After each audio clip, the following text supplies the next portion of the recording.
Sorry we're a bit late, but obviously we've been to the other pens. Michael, this is Michael Aston, who will be coming to see you in Australia, and he'll be bringing this video over for you, so you'll be meeting him in person, and then he'll tell you about the video, obviously, but we'll talk about his birds and how he started in the sport.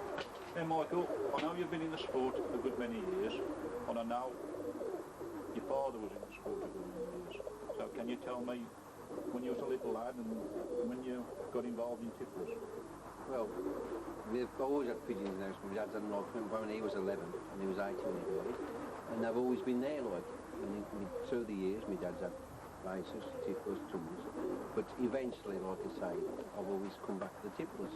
Although we've had tumblers all our life, we've been tipplers in flying here. Oh, can I ask you, how long have you been flying competition? I started in 74. I had 3 years in the sport then I went out of it. And I come back in 1992. I've been back in it 5 years. Can I ask you what club you was in when you first started? Springfield Club. You was in the Springfield? Yeah. What birds did you fly then?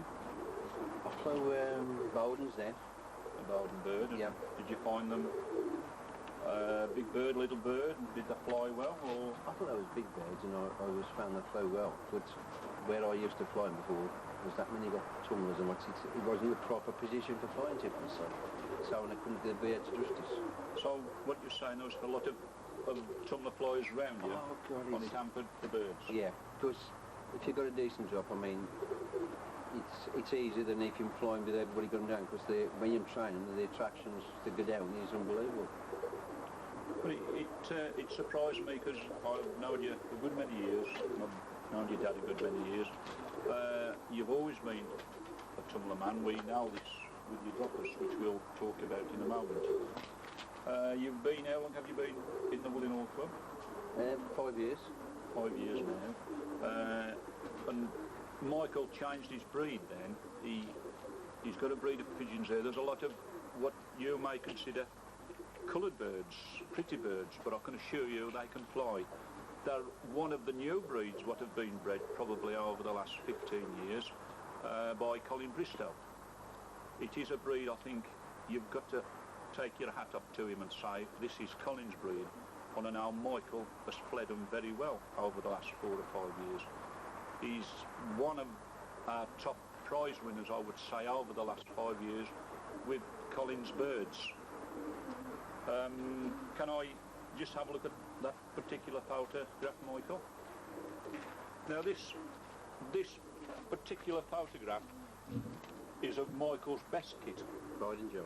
They're a kit he's fled over 3 years, but he's done very, very well with them. Can I ask what they've done, well, national and club-wise? Well, I've won the long bed fly with them the last 3 years on the trot, and I've done 1931 national, and the club, that's club and national, 1931 is my top time.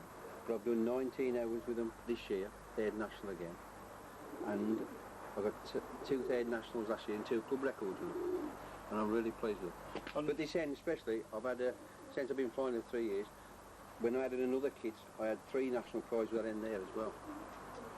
Can I also say, you may look at these birds and think, well, they won't do the business in the rain. Well, I can assure you they will.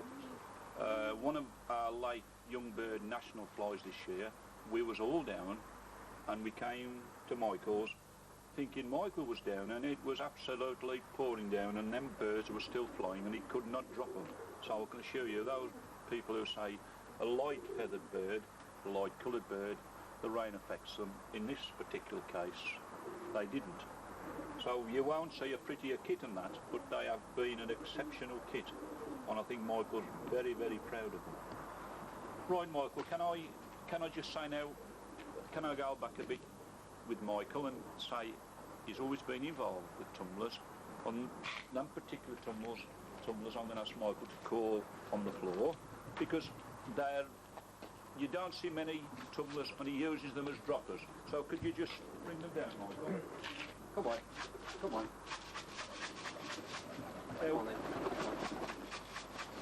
There's a lot of what we call splash pigeons. That was very, very popular a few years ago, but Michael has always kept them. And do they fly well, Michael? These pigeons, they fly average hour and a half, 2.5 hours a time. They will fly as well as act as droppers. Yes. Or this is like what I call a versatile kit. They're ideal for dropping. And then when I want to, like say, such as now we don't fly the tipplers, I'll get some enjoyment by loosing them out and flying them now. Those what we call your winter kit then, That's Michael? my winter kit. This is just to keep like ticking over during the winter. When everybody else has got their pigeons in, I've got mine out. And I must say, it does keep them fit. Well, these pigeons, I mean, I get that much pleasure out, as much pleasure out of these as well as the tipplers. Well, I presume you've had these quite a few years. Oh yeah, yeah.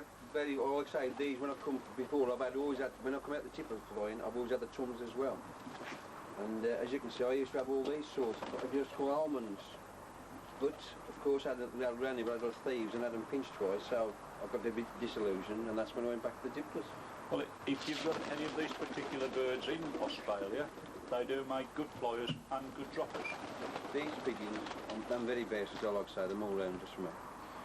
Now, Michael, can you explain the workings of your loft?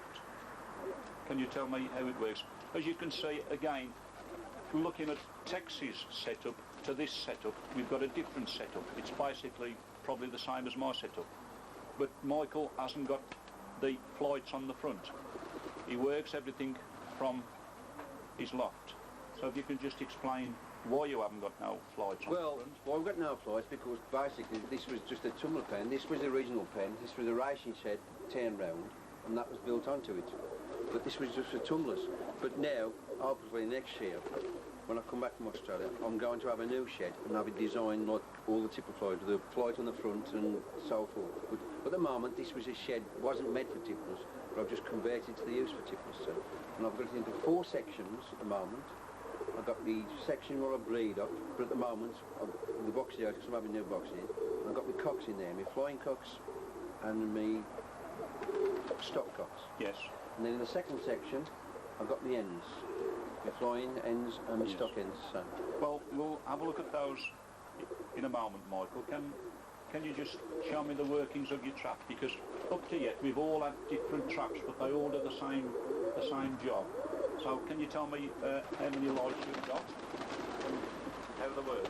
Basically, I've got 2 lights on each end, which I can turn off one other, but I have 2 because I like 2, because one will do the job, but 2 is in case one goes. See, and if when you're flying, say, 20 hours, hopefully one of these days I will, if I'm down 20 hours and the lights go, one light goes, well, you've had it, see, so that's why I like to have 2 lights, just in case one goes, see. There you are, Michael. There's a little tip for you. If you dark fly at home, always have 2 lights, one working and one standby, because I can assure you they do fail when you need them. Right, Michael, now just explain the workings of your trap. Well, inside you'll see me flying boxing. I'll loose my tipplers into here, my flying kit here, and then I just, that's shut, I'll loose them into there, and when the time comes to loose them out, I'll just pull my trap across, and they're out. That's just a simple, and Is that simple, yeah? they go in there without problem. any problems. No problem. As soon as my tipplers drop, they run straight into the trap. No problem, because I'm not like that used to the trap. That shows they're very well trained. Yeah. Very well trained. Because they do, tipplers, when you're breaking them in trap, they do spend a lot of time in the trap. Because the more you get a tipper out to see what his surroundings, the more chance you've got of breaking them. So I believe in leaving them in a lot. And when I'm training them in the dark, I'm in the dark and in the light. So the trap is one of the main things of the show. Can you tell me how many birds you breed from? Well, last few years I've been breeding a lot. I've bred about 100 pigeons. Which you've been breeding off how many pairs? Now 20 pairs sometimes. Basically, but last year I'd come down to 15. But do you find that too many? Too many, because I have found, because at the moment I've lost a hell of a lot. We have a lot of trouble with the hawk around here, and we've got a big landfill site over the road, which when you're training they get distracted, there's lots of strays on there. But I find that at the moment I do need a lot. But when you've got a lot, you can't control them, like where there's a few. Now this year I shall be flying just a few, because to my mind I've had that lot and I've tried a lot, and I just can't control. I can't do the pigeons justice. So all my better pigeons I've been losing, where I shall spend more time. Only having a few, I shall spend more time with them. Because when you have a lot, you tend to spend your time with each lot. So can I say, Michael does work shifts, obviously, which doesn't help him.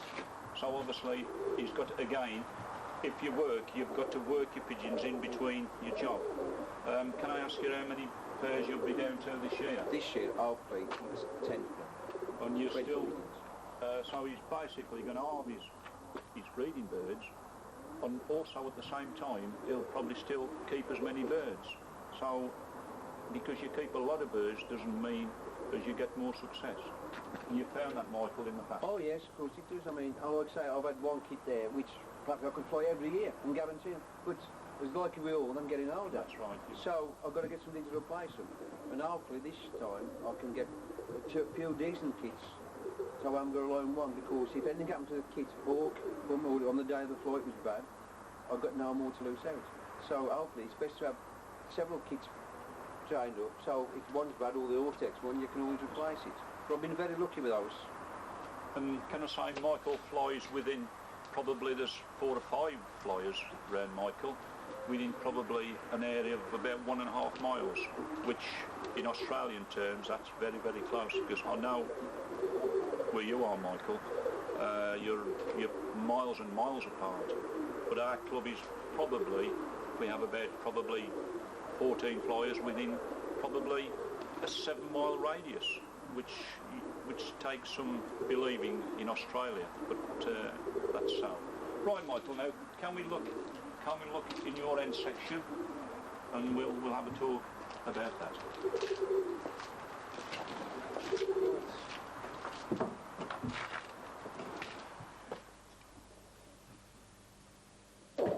This obviously is your stock pen, and I can see you've got your flyers in as well. Do you normally put your flyers where you stock? At the end of the day, I find it easier to put all the cocks together and just separate the ends, like, you know. So it's just, like I say, when I have a new shed, I should have a different compartment.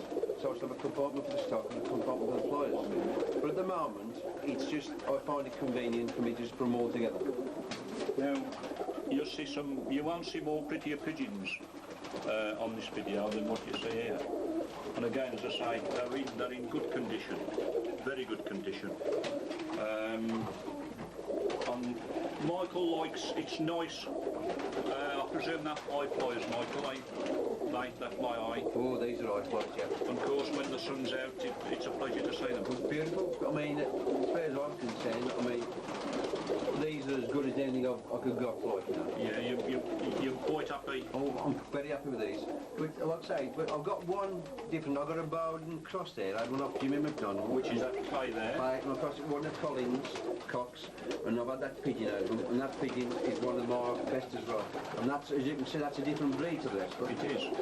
It looks a much bigger pigeon line. Yeah, it's got the Bowden in, see.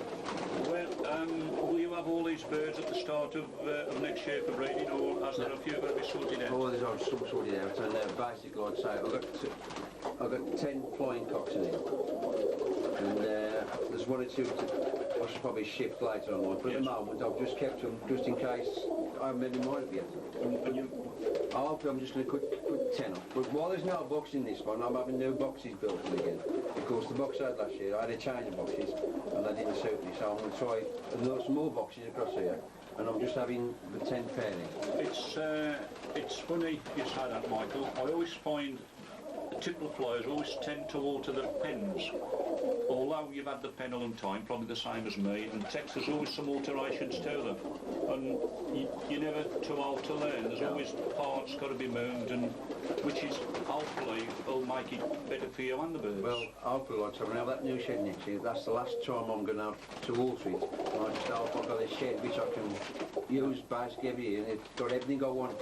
But at the moment, like I say, this shed, it wasn't meant for pigeons, for Tipplers. It's just been, but as you go by, I found that it's not up to the standard for the flying pigeons. Oh, do you find when you go to the different lots, you see different ideas? Oh, yeah, good. Everywhere you go, yeah. It's like how you have your own house. You get somebody else out and you say, we've got a lot of that in our house. It's just that all the time, there's different ideas come up all the time. And wherever you go, I don't think the Tipper fly is ever going to be satisfied with his own second fly. Because whatever he does, if he finds something that suits somebody else, and he'll try it himself. So, hopefully then, sometime, probably over the next 12 months, we'll have a different setup. Oh, I hope so. Next time, when Michael does come over again to see me, because he came last time and I missed you, and I was really vexed about that. I hope next time you come, you'll see a different setup, like, you know. And this is one of them cases where this is before and after. I'll show them this was 8 years before, and look at it now, like, you know. But they're a credit to you, Michael, without a doubt. But as I say, this is a breed of Tipplers. Yeah. You probably are looking at now what have been created over the last probably 10 years. Those splash pigeons you saw outside were basically from the start of Colin starting his family, were introduced into the Tipplers. They were bred in and bred out, but there is some of those splash pigeons in Collins. Obviously they were selected birds, and I know as he has fled splashed ones 14 hours competition. So they've had a good background, and I think over the last 10 years it has worked into the family. Right, Michael, can we now look at the ends? Yes. I'm going to just show you my cock. This is the prize. I had first national in the national show with him last year. What a pretty pigeon. That was my first national with him. I was really pleased with him in the show. In the show, which is held in the second... 13th of December this year. The second week in December. And that's the week I should be in Australia. I shall miss it this year. But I shall still enter some pigeons. So he's still birds in, and he's been... Has he been one of your best birds? Oh, I've been 18 hours now in the time, 5 times at least with him. So a good stock bird. Stock bird, yeah. No problem at all with that. Good. Now can we just have a look at the ends, Michael? Right. As you can see, I've only got a few. Basically, I've altered this because I had these up, feel like, for different kits in last year. That was like that, as it is. And I had this. It's been 2 more sections, and I had like each kit I put in, flying kit I put in.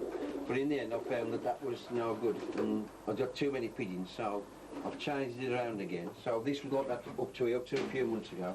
And I've changed it again, and I found that it was just, I've got too many pigeons, and I just couldn't control them. Well, can I ask you, if you have, say, 8 youngsters flying before your flying competition, do you tend to keep them as a kit? Oh yeah, I'd like to fly them as a kit then, because you can sort them out, the bad ones from the good ones then. As you gradually keep dropping one out or 2, like, or whatever. But when you come to the actual competition, are they still kitted as a kit, or do you separately box them? I separately box them when I come to flying the pigeons. When I fly the pigeons, but I fly them as a kit up until, like, say about a month before then I put them into kit boxes, and then I still fly them as a kit, but I'm separate then. But I find that I like to, if I can fly 8 or something, and if I get 5 what's really well, I'd like to try for the 5 bird cup this year, because I think sometimes you can fly better as a kit, like 4 or 5 than 3. Can I ask you, are the dog trained when they competition fly? Basically. Basically. If I can, I like to train them as young ones, then, so I've got no work to do. When they come out as old ones, all the work's been done. Because still, when we start flying, it's still basically dark, the place for young flies. So what you're saying, you don't win nothing in daytime, unless it's a bad day? Such as the long day flies, like say, I mean, if you can get them through 15, 16 hours without doing lights, that's a good fly for somebody who hasn't dark training. But I find that since I've been it, if you don't dark train, you don't win nothing. So you've got to have them dark training. So what you're saying, if they'll do the 16 plus hours, it's better to dark them and get the extra hour out of them, because that's the name of the game? Yes. Well, Ken, can I just quote you? When you first come, I heard you say, unless they fly an hour in dark, you've got no chance in the national. And this I've tried to do all the time, as long as I can do an hour in the dark, longer if possible, but an hour in the dark, and that was your words, and I found them quite to be true. Yes, that basically, there's probably longer hours done than there was probably 10 or 15 years ago, but you've got to be in the picture if you've got them an hour in the dark. I quite agree, because it's a different ball game when they're in the dark. So when you heard that, I didn't know nothing about dark training really, I mean just the basics, but I found out it's a very arduous game in the dark. The hours I spending away from the drop is unbelievable, and then all that's on Friday, you lose them out of what's saying, nothing, anything could happen. And then sometimes you have to be at work next morning at That's 6 right. Oh yeah, I mean, I've been after 1 o'clock sometimes, and I've been on to get up at 5 o'clock the next morning, come in 4 to 6. So you have to be dedicated. And 2 till 10 I have to come out in my break and come and lose them, so I'm working more for that, come down and lose them out. Or I've got a friend round the corner who isn't working at the moment, when Brian can, he lose them out for me. So can you tell me how often I'm out in a week? Well, actually, like, at least, once I've gone dark, at least 3 times, if I can. Flying? 2 to 3. Flying 4 or 5 hours? 4 to 5 hours, but if I know I'm only going to do 2 hours, 2 hours that week, in the summertime, because with these, I don't like trying to upset me social life as well, so if I'm going out one night, I'll keep my pigeons in and I'll fly them a bit extra the next. So if it means flying them twice, I'll fly them about 7 hours. But, so you'd be happy with flying them twice a week at 7 hours? Oh yeah, yeah. No, but once they know the ropes, I don't believe in long flies. You know, once you've got the routine, they know what to do. Basically that's it. But I mean, if you've got some young ones, like just like yearlings, like, I mean, my old ones, then no problem at all. Twice a week I'll do that. But the young ones, like, every 3 or 4 times a week I try to get them out. Would you say, do you concentrate more on your ends or on your cocks for flying? Well, to be quite honest, since I've always had a mixed kit. So really, but this time I'm going to try and fly a kit of each, like ends and cocks. But I'll do fly, most of my good pigeons have been ends. So you prefer to fly ends? I prefer to fly ends. Well, off that photo, 2 of my stars are in here, as you can see. The black one at the top, the black badge, and the black saddle end at the back. That's the one there, Yeah, Mike? that's that one, yes. Yeah. That was on the photo. Yeah, Back there. they're The stars. looking at the other birds, Michael. They seem a little bit longer. Those do, yeah. Yeah. Because, yeah. But again, that's then again, part of the breed, probably. there's a few light breeds in here, so it's the eldest, Yes. and that one looks a bit small, like, you know. But I'm really pleased with these. And I've just acquired one off Mr. Bristow, the sandy end. That's one of his 20-hour ends. That's one of the ends which Colin played. Yeah. Now, which he done 20 hours as a youngster, and he missed it 3 times, see. But then he bred his yellows out that end, 20-hour end. So she's always been a good producer. You're a very fortunate man. Oh, I'm bodied that. Colin's lent me that on condition. He said, I daresn't ring him up and say, Colin, I've got a bit bad news. First thing he'll say is, not me sandy end. Yes. Because that end I'm really privileged to have here. She looks a flying machine, Michael. Well, I'm hoping to have a few of this year, the red ones. Do you find you put many of your best flyers, do you keep many of the youngsters for stock? Or do you tend to just breed them? I tend to breed them, but this year I've kept a few more for stock. You've kept a few? For the simple reason, all the pigeons I had off Colin, the producers, they're all getting older, you see. And the mine, he's only losing 1 egg, so I've had to put some of his in him, because if they lose them, I've got none left at all. But basically, these are what I mean, just because them darkens on the bottom, there's no specific reason, because I'll give them a bath. I usually put the cocks in the flight and give the ends a bath in there. And I'll just pick them, they just went in there. Yeah. But I think there's one of these young blue ends going to be a blue cock. That one there. Oh, yes. So really you can't tell after, so... That's right. I started with 20 ends, and out of them 20 ends, 3 or 10 are cocks. I'm with you. So what we've got in here are your flyers and your... My flyers and my stock. And your stock. Basically, yeah. And I'm really... You're happy with them? Oh, I'm really happy, yes. Now, can we go and look at your flying boxes, Michael? Of course you can. Oh, with a stock, but this, from here, they go right into the trap, I presume? Right into my trap. I usually got my little thing up here for my strap. Then into the trap, and that's basically out there into the trap. And when they come back in, they go straight back to their own boxes. So you find you don't have to handle them? No, so I don't believe in that. I just handle them like in the morning to make sure, like say, I've checked the my ring number again, because this is one of the things I had to check, make sure your ring numbers are right. Although I've checked them the day before and I know off by heart, I'll still check them again and just give the feet one more wipe to make sure there's nothing on, and basically then that's it. Yeah, they go right from there. Straight into there. Is this your medicine box? This is my... Now, can I say, when we did Tex, Tex has probably got a medicine room which is about probably 5 foot square, but it's still the basics there. There's your basics there. It's an old kitchen cabinet off the wall. My shaving tap has been, and all I've just got in, I mean, is basically... This is basics. That's yeah. basically what it is. We start from your pigeons, this and that, and there's a few knickknacks. Yes, And basically, that's just somewhere to keep them. that's there, and you got your Epsom salts there, and all Everything's the there. stuff for the canker. Yeah. Do you get much stuff from Belgium, or is it brought all local? No, it's bought all local. It's the last few years I've been tending to have a few bits and bobs from Belgium. From because Belgium, yes. our friend Ashley goes over there regular and he brings 10 I would say that's from Belgium, is it? That's right. And he drops it. 4 ports there. Yeah. No more. And what's that for, Michael? Well, that's gone off the punch. market. You can't get that no more. That's finished. That's And can I say what you use it for? well, it's just supposed to, when they're flying, you loose them out. It's supposed to make them. It's supposed to just make them And keep up the water longer, like, you know. have you found its work, Michael? That's what I've used all the time. Yeah, you've Basically, found I've its used work. that, yeah. Because what we're finding in the sport now, there's a lot of people bringing medicine back from Belgium, and there's a lot of it which we can't attain in the UK, and we're finding is it does help get the birds fitter. But basically, like, there ain't much in there at all. I mean, But that's it, yeah. that isn't a thing for flying the birds. No, it's Training is flying. That's right. Basically, this is only like during my time. That's right, Keeping, yes, when before I breed, I wash everything out and you know, disinfectant it, and that's what I use, and that's just for the bats.